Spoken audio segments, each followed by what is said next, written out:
Hello students. NCERT class 10th का solution चल रहा है जिसमें एक्सरसाइज 1.2 अपनी चल रही थी। क्वेश्चन नंबर 4 तक कंप्लीट कर चुके थे।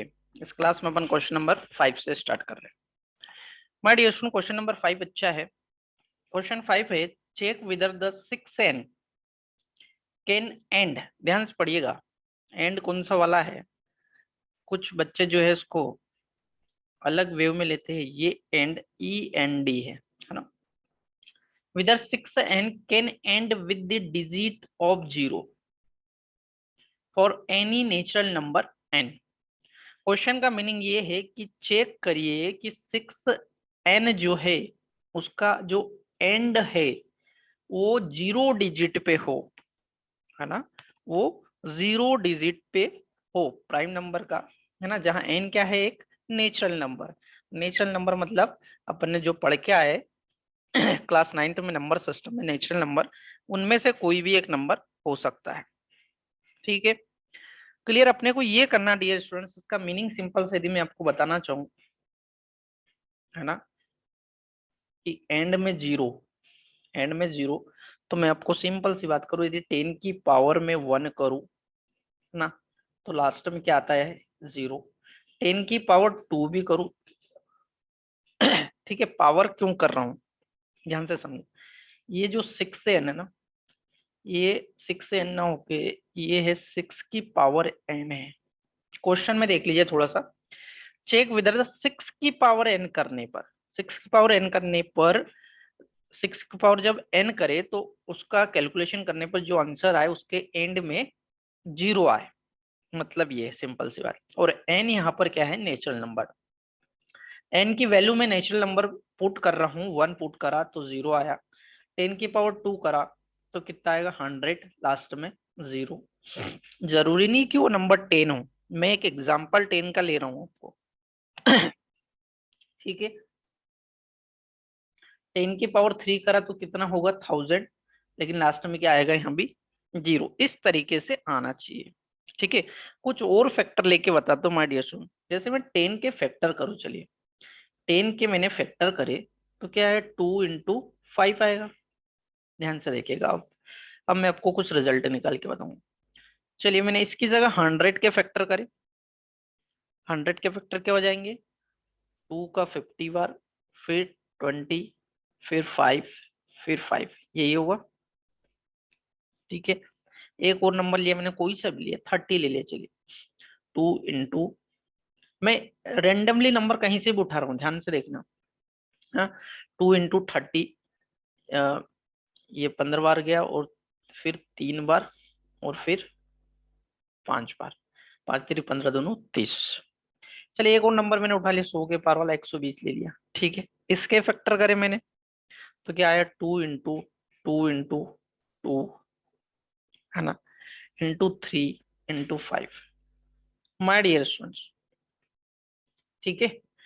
अब मैंने 0 वाला ना लेके, चलिए मैंने एक नंबर ले लेता हूं, इसके पास वाला 121 ले लिया। ठीक है, इसके फैक्टर करे 121 की जगह, और तुम ले सकते हो सपोज 125 लिया। ओके, कितने का जाएगा इसमें, पहले 5 का गया, 5 का गया, × है ना, फिर 5 का जाएगा, और फिर 5 का जाएगा। कोई बात नहीं, कुछ नंबर उठाए मैंने। 125 को छोड़कर जितने नंबर थे उनमें लास्ट में 0 है। माय डियर स्टूडेंट्स, इनमें एक बात कॉमन जो देखने को मिल रही है इन फैक्टर्स में, वो देखोगे 10 के फैक्टर है 2 और 5। ठीक है, 100 के है 2 2 5 5, मतलब 2 और 5 तो आ ही रहा है। 30 के फैक्टर देखे मैंने, उसमें 2 आ रहा है, 5 आ ही रहा है। 120 के देखे, 2 आ रहा है, 5 आ ही रहा है।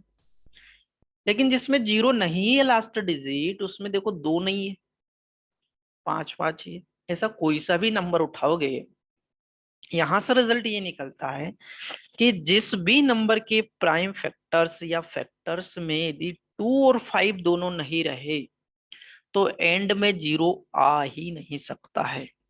एंड में 0 आ ही नहीं सकता, ये रूल है।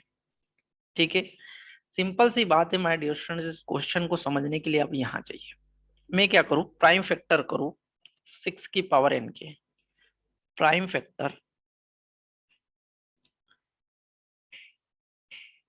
फैक्टर ऑफ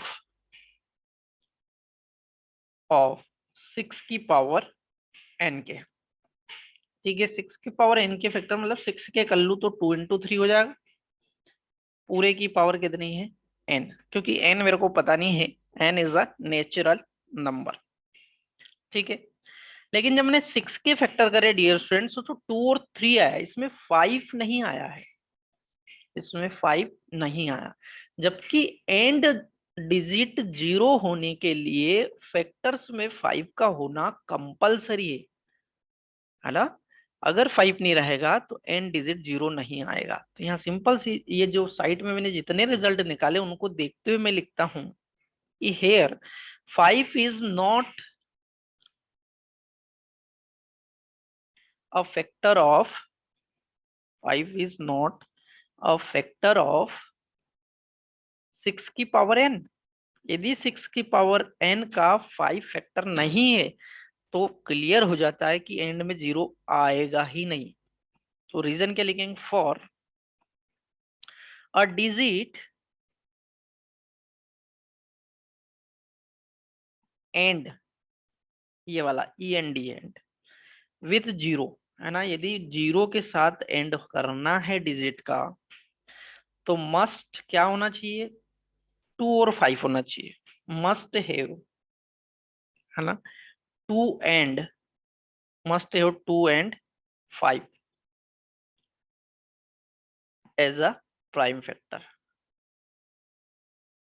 क्लियर, ये लाइन बहुत कुछ क्लियर कर देती है माय डियर स्टूडेंट्स कि यदि अपने को एन डिजिट 0 चाहिए तो प्राइम फैक्टर में 2 और 5 होना जरूरी है।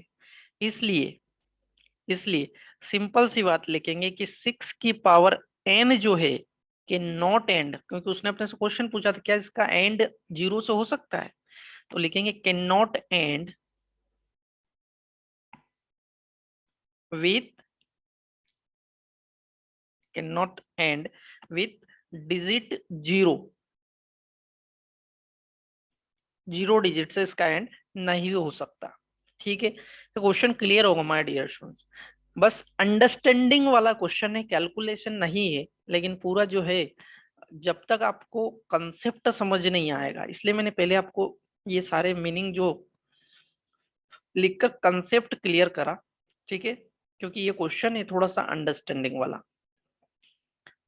आप मेरे वीडियो को रोक कर, स्टॉप करके ये चीज नोट कर सकते हो अच्छे से, क्योंकि मैं क्लास के एंड में ज्यादा टाइम नहीं आपको नोट करने के लिए दे सकता हूँ। ठीक है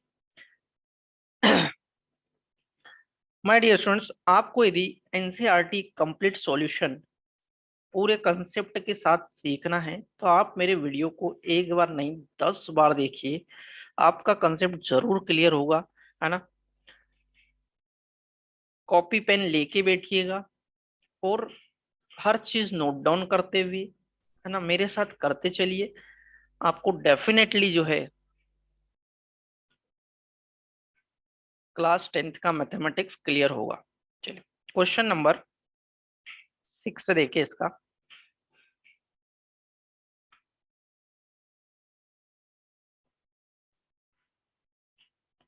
एक्सरसाइज 1.2 का question number 6।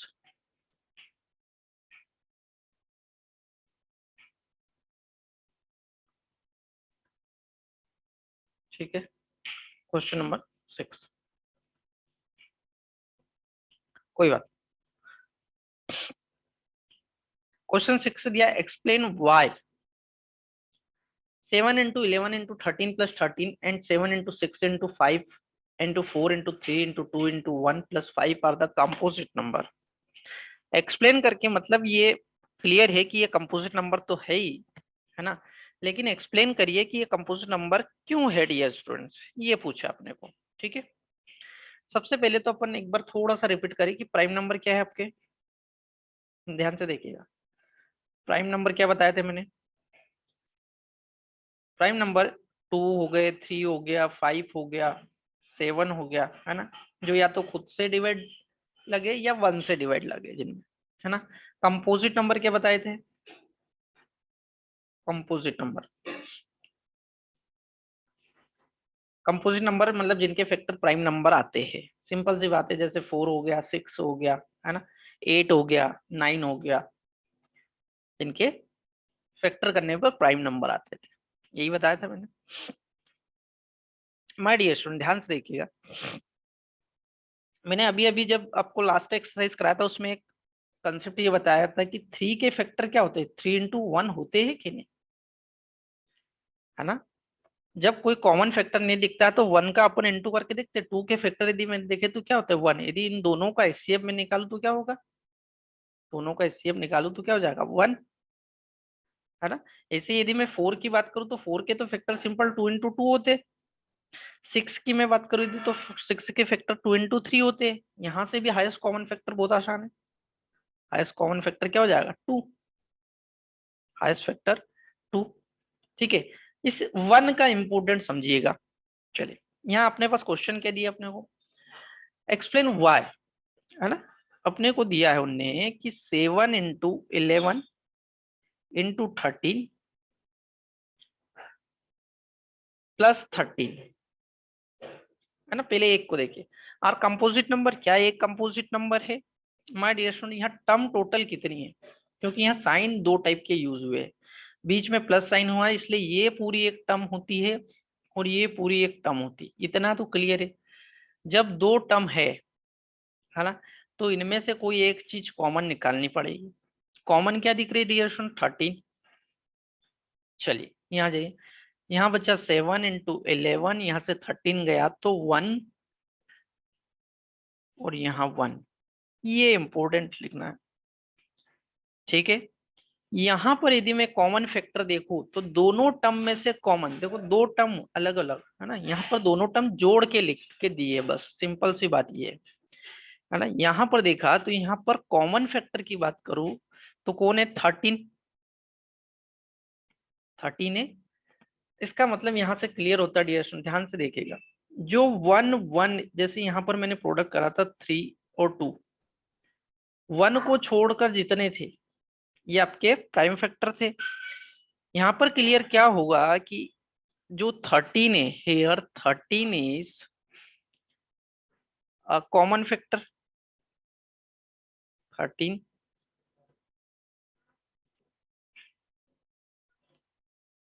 Common factor which is other than 1,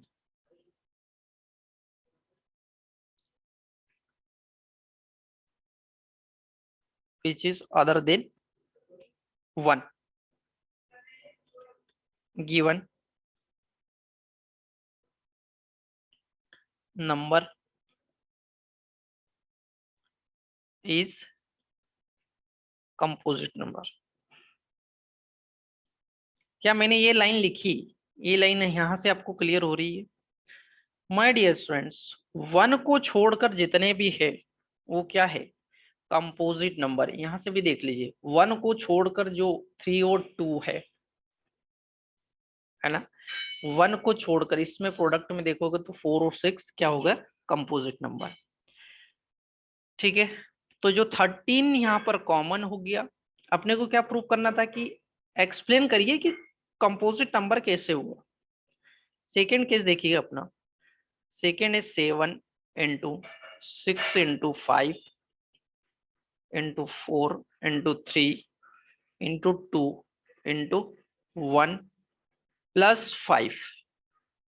फिर वही बात आ गई, क्या करें यहाँ, 5 कॉमन निकाल लो, क्योंकि दो टर्म है ना। 5 कॉमन निकाला तो 7 into 6 इंटू यहाँ बचेगा 1 into 4 into 3 into 2 into 1 पहले से है +1। ध्यान से देखिए, दोनों दोनों जो है टर्म उनसे मैंने 5 को कॉमन निकाला। यहाँ पर भी वही लिखेंगे, क्या है, 5 जो है is a common, 5 common factor which is other than, which is other than 1। ठीक है, given number is composite number. 1 को छोड़कर जो है वो क्या हो गया, कंपोजिट नंबर। ठीक है, बस एक अपन ने एक्सप्लेन करके उसको बता दिया कि ये एक जो है आपका कंपोजिट नंबर है। ठीक है,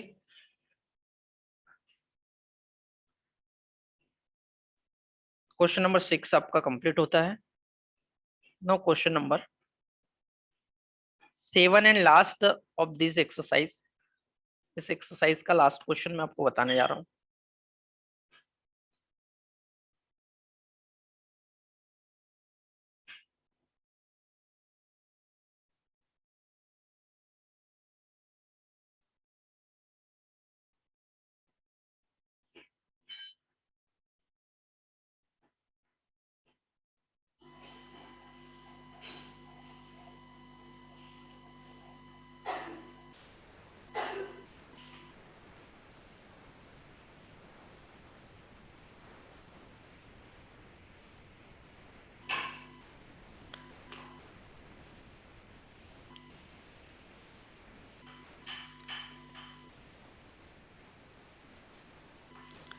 question number 7, my dear student, question number 7 जो है थोड़ा लैंग्वेज वाला क्वेश्चन है ना, आपको समझना पड़ेगा थोड़ा सा। ये बहुत आसान क्वेश्चन।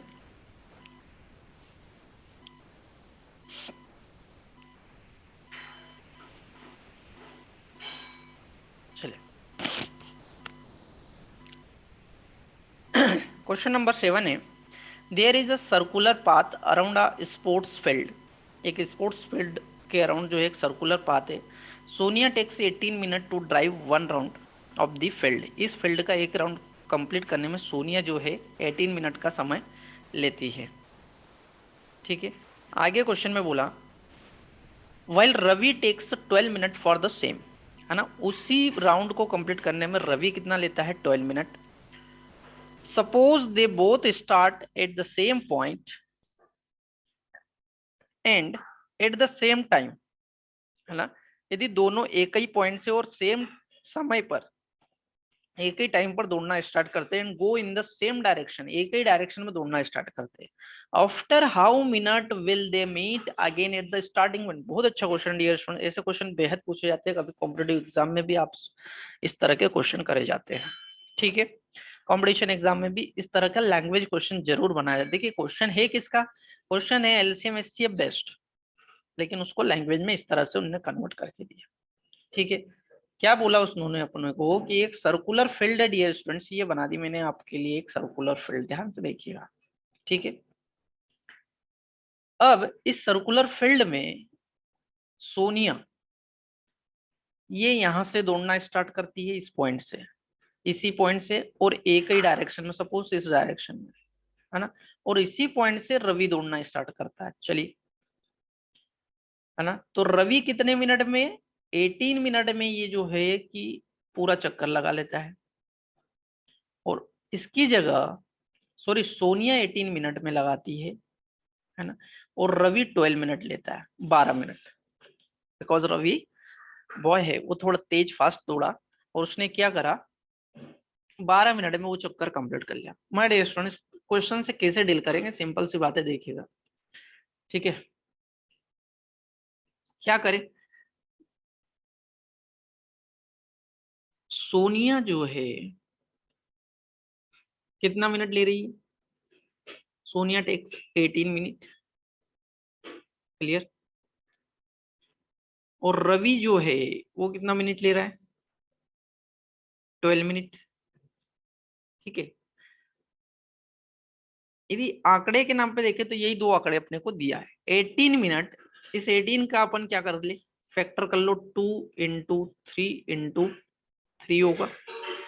इसको लिखना चाहो तो डियर स्टूडेंट 2 × 3 की पावर 2 भी लिख सकते हो।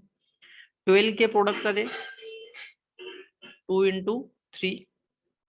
ठीक है, लिखना चाहो तो क्या लिख सकते हो, 2 की पावर 3 इंटू सॉरी 2 की पावर 2 इंटू 3, कोई दिक्कत। इन दोनों का एलसीएम निकाल लीजिए ड्यूरेशन। एलसीएम निकाला तो ऊपर देगा 2 और नीचे देगा 2, तो एलसीएम में तो हाईएस्ट पावर वाले को लेते हैं। ऊपर और नीचे देखा तो यहाँ पर भी 3 की पावर 2 हाईएस्ट पावर हो जाएगी। आंसर कितना आ जाएगा ड्यूरेशन? 36 मिनट। ध्यान से देखिएगा मैं क्या बोलना चाहता हूँ, क्वेश्चन हो गया। यही वो 36 मिनट है जिसके बाद दोनों जो है उसी पॉइंट पर मिलेंगे जहां से दौड़ना उनने स्टार्ट किया।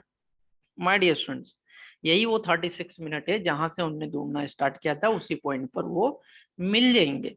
यहां से ये बात क्लियर होती है, मीन्स आप चाहो तो ऐसा लिख सकते हो एक लाइन, मीन्स सोनिया जो है ना, Sonia complete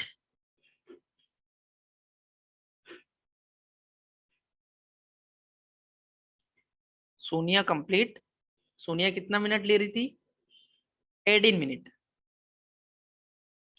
Sonia complete total 36 minute बाद मिल रहा है, मतलब सोनिया 36 एक राउंड करने में 18 मिनट ले रही थी, 36 में मिलती है, इसका मतलब 2 राउंड कंप्लीट कर सकती है। कंप्लीट 2 राउंड है ना, कंप्लीट 2 राउंड, क्योंकि 18 मिनट का है कि टोटल 36 ये, कोई दिक्कत। वहीं पर रवि की मैं बात करूं, रवि कंप्लीट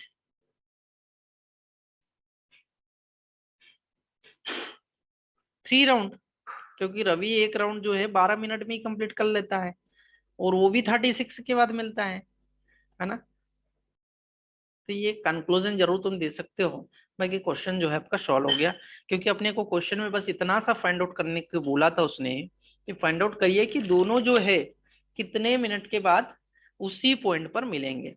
ठीक है, एक्सरसाइज 1.2 आपकी यहाँ पर कंप्लीट हो जाती है। नेक्स्ट क्लास में अपन एक्सरसाइज 1.3 लेके फिर मिलते हैं। Okay, thank you.